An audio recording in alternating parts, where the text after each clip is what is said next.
परम प्रेमिक छिलेन श्रीगुरु बामदेव, जार लीला कथा बोले शेष करा प्राय असम्भव।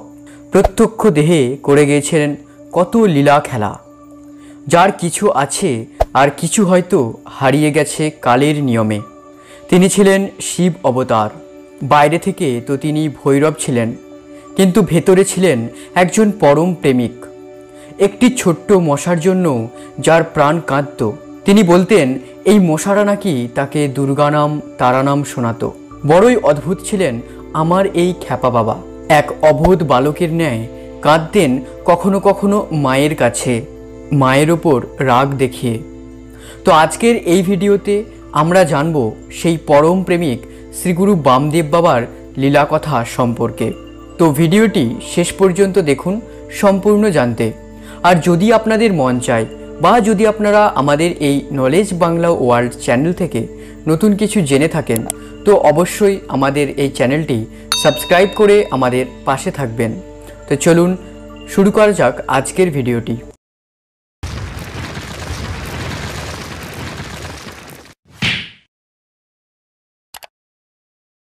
পরম প্রেমিক শ্রী শ্রী বামা খ্যাপা বাবার কাছে ত্রিলোকের সকল জীবী ছিলেন ত্রিলোক জননী তারা মায়ের সন্তান। মানুষ, পশু পাখি, কীটপতঙ্গ বলে কোনো ভেদ করতেন না তিনি। সবাই এক মায়ের পেটের সন্তানের ন্যায় ছিল বাবার কাছে, ও শাশ্বত সন্তান বলে সবার প্রতি শ্রীগুরু বামের ছিল সমান ভাব।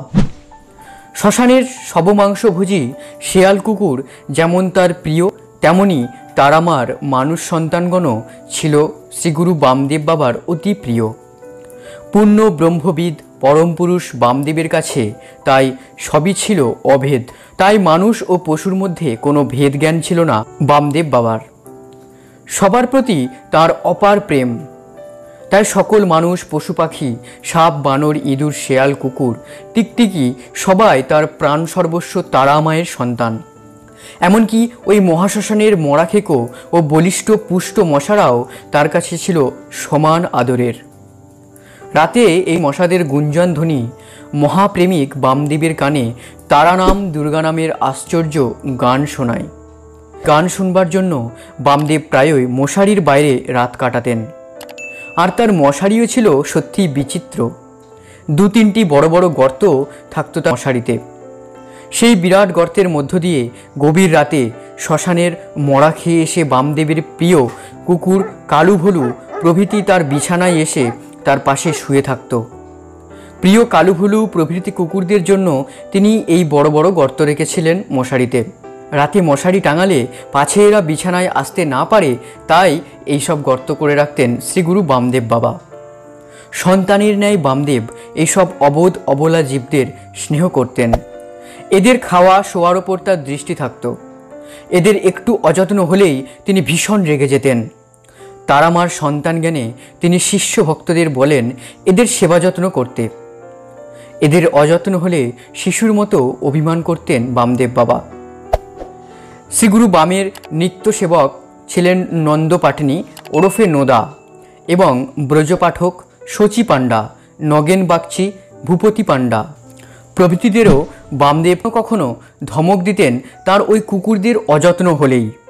শুধু তাদেরকেই ধমক দেন না, সাথে সাথে স্বয়ং তারা মায়ের ওপরেও কিন্তু অভিমান করতেন অবোধ শিশুর মতো। একদিন বামদেব তার একান্ত প্রিয় কালু কুকুরকে অনেকক্ষণ না দেখে অস্থির হয়ে উঠেছিলেন। তাই তার প্রিয় শিষ্য ও সেবক ব্রজপাঠককে বললেন, বাবা, কালু ভলু কোথায়? তাকে ডাকুন দেখি বাবা। ব্রজপাঠক ওই বামদেবের আশ্রমের বাইরে এসে কালু কুকুরের উদ্দেশ্যে কালু তুতু করে ডাকতে লাগলেন। তাই শুনে বামদেব বিরক্ত হয়ে উপস্থিত সবার সামনে শিষ্য ব্রজপাঠককে বললেন, কালু কিরে শালা, কালুবাবু বলতে হয়, কালুবাবু ব্রাহ্মণ বাবা। এমন সময় কালু এসে বামদেবের কোলে ঝাঁপিয়ে পড়ল, যেমন শিশু তার পিতার কোলে এসে ঝাঁপিয়ে পড়ে। কালু কুকুরকে সন্তানভাবে আদর করতে করতে শ্রীগুরু বামদেব বাবা বললেন, কালুবাবু আমার রাজপুত্র বাবা। শ্রী বামের এই সর্বভূতে সমদর্শন তার চরম ব্রহ্ম উপলব্ধির পরম নিদর্শন ছিল। একদিন বামদেব অত্যন্ত প্রিয় নগেন পাণ্ডা তথা লগেন কাকা আশ্রমে সকালবেলা এলেন। বামদেব তাকে বললেন, লগেন কাকা, রাত্রে তারামা জেগে থাকেন কি না, তাই আমিও ওই জেগেই কাটাই। ও বেটির কখন কি আজ্ঞা হয়, তখন আবার ওই ছোট বড় মশারা কানে কানে তারা নাম দুর্গা নামের আশ্চর্য গান শোনাই, কিন্তু কামড়াই, এটাই বড় দুঃখ গো কাকা। নগেন পাণ্ডা বললেন, মশারি খাটালেই কামড়াবে না, অথচ তারা নাম শোনা যাবে। নগেন পাণ্ডা কবিচন্দ্রপুরের দাসজির থেকে মশারি আনিয়ে দিলেন। রাতে বামদেবের অন্যতম সেবক ভূপতি পাণ্ডা বামদেবের বিছানা করে মশারি টাঙিয়ে দিলেন। পরদিন সকালে আবার আশ্রমে এলেন নগেন পাণ্ডা। তিনি সবিস্ময়ে দেখলেন বামদেবের সর্বাঙ্গে শ্মশানের ভয়ঙ্কর বিষাক্ত মশার দংশনের চিহ্ন। নগেন পাণ্ডা এর কারণ জানতে চাইলে বামদেব বিচিত্র উত্তর দিলেন। তিনি বললেন, মশা বড় বদখটাস জাত রে, চালাকি করে ওই তারা নাম আর দুর্গা নামে ভুলিয়ে প্রাণ ভরে কামড়ায়, মশারি খাটালেও ছাড়ে না। নগেন পাণ্ডা তাতে আশ্চর্য হয়ে বললেন, মশারির মধ্যে কামড়ায়? তবে দাসজি ভালো মশারি দেয়নি, নয়তো হয় ভূপতি ওই ঠিক মশাটি খাটাতে পারে না। বামদেব বাবা উত্তরে বললেন, না বাবা, মশারি ঘরে ভালো দেখিতেই পায় না, তাই বাইরে শুয়েছিলাম। প্রাজ্ঞ নগেন পাণ্ডা উপলব্ধি করলেন যে মশারি টাঙানো বা না টাঙানো দুই এই দেহবোধহীন বামদেবের কাছে সমান ব্যাপার ছিল। মশারি টাঙালেও তার প্রিয় কুকুরদের জন্য বড় বড় গর্ত করে রাখেন, যাতে তারা মশারির ভেতর এসে তার পাশে শুতে পারেন। আবার প্রাণাধিক প্রিয় তারা নাম দুর্গা নাম শোনবার জন্য মশারির বাইরে শুয়ে মশাদের নিজ দেহের রক্ত দিয়ে তৃপ্তি দিতেন। এমনই মহান করুণাময় ও পরম প্রেমিক হলেন শ্রীগুরু বামদেব বাবা। রক্তখেকো মশার গুঞ্জন ধ্বনির মধ্যে যিনি তারা নাম দুর্গা নাম প্রাণ ভরে শোনেন, তার কাছে মশারি থাকা আর না থাকা দুই অসমান। একদিন সকালে যথারীতি বামদেবের আশ্রমে এলেন তার প্রিয় পার্ষদ নগেন পাণ্ডা। এসে দেখলেন বামদেব যেন শিশুর মতো অধৈর্য হয়ে কি একটা খুঁজছেন। পাশে নগেন পাণ্ডার ভাইপো তথা বামদেব সেবক ভূপতি পাণ্ডাও দাঁড়িয়েছিলেন। বামদেব বাবা বললেন, ভুবন কাকা, ও ভূপেন কাকা, নগেন কাকা, আমার পোড়ান কাঠি কই? কালো ভুলুকে খেতে দিতে পারছি না, ওদের যে খুব খিদে পেয়েছে। বামদেব তার আশ্রমের ঘরের চাবিকে বিচিত্র নাম দিয়েছিলেন পরাণ কাঠি। একটি ক্ষুদ্র গামছার সাথে তা তিনি বেঁধে রাখতেন। ছোট্ট ছেলের মতোই তা কখনো কোমরে আবার কখনো বিছানায় রেখে দিতেন, যেন কত প্রয়োজনীয় জিনিস সেটি। পূর্বদিন রাতে তারামার শীতলীভোগ কয়েকটি লুচি প্রতিদিনের মতোই ওই চাবিযুক্ত গামছায় বেঁধে রাখেন কালু ভুলুর জন্য এবং তা বিছানার বালিশের নিচে রাখতেন। কিন্তু লুচির গন্ধে একটি বিড়াল তা নিয়ে পালিয়ে যায়। তাই খুঁজে না পেয়ে বামদেব বিড়ালের উদ্দেশ্যে শিশুর ন্যায় অভিমান করে বলতে থাকলেন, লুচি নিয়ে পালালি তো পরাণ কাঠি কেন নিলি? এমনকি এর জন্য স্বয়ং তারামার ওপরও তার অভিমান হতো।